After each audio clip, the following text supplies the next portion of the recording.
अपने बच्चों के फिजिकल डेवलपमेंट का आप कैसे ट्रैक रख सकते हैं उनके माइलस्टोन्स के हिसाब से, इस बारे में आपको कई वीडियोस मिल जाएंगे मेरे चैनल में। चाहे वो सिटिंग के बारे में हो, स्टैंडिंग के बारे में हो या फिर वॉकिंग के बारे में हो।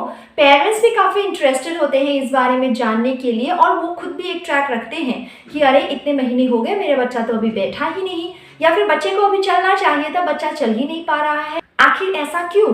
तो आमतौर पर ये देखा जाता है कि पेरेंट्स भी काफ़ी अवेयर होते हैं about the physical development of a baby, लेकिन बहुत ज़रूरी है कि पेरेंट्स इस बात के लिए भी अवेयर रहें कि एक बच्चे का कॉग्निटिव डेवलपमेंट यानी संज्ञानात्मक विकास कैसा हो रहा है। तो आज मैं बात करूंगी आपसे इसी बारे में about cognitive development in babies. मैं हूं मधु और स्वागत है आपका मेरे चैनल ट्विंस मामा में। इस चैनल में पेरेंटिंग और प्रेगनेंसी रिलेटेड मैं बहुत सारी डिस्कशंस करती हूँ। अगर आप मेरे चैनल में नए हैं तो मेरे प्लेलिस्ट को एक बार देखिए। आपको प्रेगनेंसी, पेरेंटिंग, ट्विन मोमेंट्स, मैं एक ट्विन मॉम हूँ तो अपने बच्चों के मोमेंट्स भी कभी कभार शेयर कर लेती हूँ, और fitness for moms related videos भी मैं डालती हूँ because I am a physiotherapist by profession. अगर हम कॉग्निटिव डेवलपमेंट या संज्ञानात्मक विकास की बात करें तो इसमें सारी मानसिक गतिविधियां शामिल होती है जिनके बारे में हमें समझना होता है, how it is developing in case of our kids. Cognitive development refer करता है about the evolution of the ability to think and understand, मतलब कैसे आपके बच्चे की सोचने की और समझने की एक कैपेसिटी धीरे धीरे डेवलप होती है। बच्चों में कई प्रोसेस में ये डेवलपमेंट होता है। आई मीन सडनली एक बच्चा कॉग्निटिवली अवेयर नहीं हो जाता। शुरू में वो क्या करता है, अपने आसपास के चीज़ों को देखता है, परसीव करता है, और साइमल्टेनियसली बच्चे की लैंग्वेज की एक समझ और प्रोसेसिंग भी बनती होती है उसके दिमाग में। जो भी लैंग्वेज घर पे लोग बोल रहे हैं वो सुन सुनकर बच्चा उसे भी धीरे धीरे प्रोसेस करने लगता है, समझने लगता है और आगे जाकर उसे बोलने भी लगता है।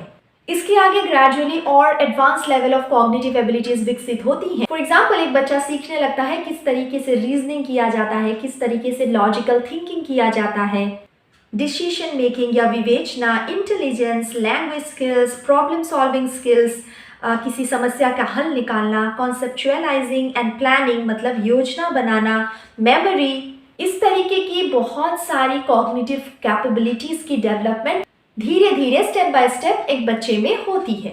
उम्मीद करती हूँ आपको ये समझ आ रहा है कि कॉग्निटिव डेवलपमेंट क्या होता है। अब पेरेंट्स के लिए ये जानना बहुत ज़रूरी होता है कि उनका बच्चा इस कॉग्निटिव डेवलपमेंट के प्रोसेस में सही तरीके से आगे बढ़ रहा है या नहीं, क्योंकि ज़िंदगी में आगे जाकर इन कॉग्निटिव एबिलिटीज़ की ज़रूरत हमेशा रहेगी।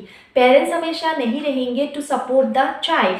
सो एज एन इंडिविजुअल ग्रो करने के लिए फिजिकल डेवलपमेंट के साथ साथ कॉग्निटिव डेवलपमेंट की भी बहुत बड़ी आवश्यकता है। Normal course of cognitive development कैसे होता है बच्चों में, या फिर वो माइलस्टोन्स कौन से हैं, इस बारे में अगर पेरेंट्स जाने तो इसके दो मेन एडवांटेजेस होते हैं।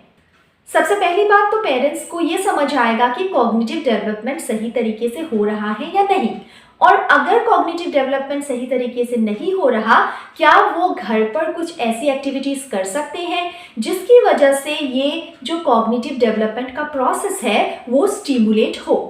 मैंने अपने बहुत सारे वीडियोस में आपको बताया हुआ है कॉग्निटिव डेवलपमेंट के बारे में भी, दो नॉट डायरेक्टली लाइक दिस, लेकिन मैंने जैसे अपने रीडिंग बुक्स वाले वीडियो में बताया था कि बच्चों के सामने बुक्स पढ़ना या बच्चों को बुक्स का एक एक्सपोजर देना किस तरीके से उनके कॉग्निटिव डेवलपमेंट प्रोसेस को स्टिमुलेट करता है। आप क्या ऐसा कुछ कर सकते हैं एज पेरेंट्स? इस बात का ज्ञान आपको तभी होगा प्रोवाइडेड पहले से अगर आपको ये समझ आए कि किस तरीके से बच्चे का कॉग्निटिव डेवलपमेंट होता है या संज्ञानात्मक विकास होता है। दूसरी बात है, जब आपको पता होगा इस normal course of cognitive development के बारे में, फिर अगर आपके बच्चे को कोई डिले है, मतलब अगर 0 से 6 मंथ के एज में बच्चे की इतनी कॉग्निटिव डेवलपमेंट होनी चाहिए थी, ये आपको पता है, और आपके बच्चे में वैसा नहीं हुआ है, then you would be the first person to detect कि यस मेरे बच्चे को शायद कॉग्निटिव डेवलपमेंटल डिले है। तो आप अपने डॉक्टर को जल्दी रीच आउट कर पाएंगे और वो शायद आपके बच्चे के लिए कुछ बेहतर प्लान कर पाए so that your baby can catch up with this cognitive developmental process.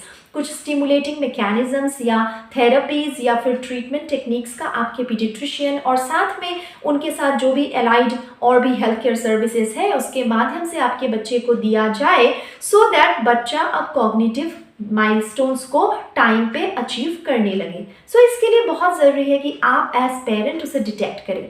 अगर आपको ही नहीं पता होगा फिर आप डॉक्टर के पास लेट पहुंचेंगे और तब तक शायद बहुत लेट हो जाए, मतलब आपके बच्चे का प्रोग्नोसिस या फिर future outcome of this particular delay शायद बहुत ज़्यादा अच्छा ना हो। सो टाइम रहते इंटरवेंशन लिया जा सके, इसके लिए बहुत ज़रूरी है कि आप एज पेरेंट्स इस पूरे माइलस्टोन्स के प्रोसेस को जानें।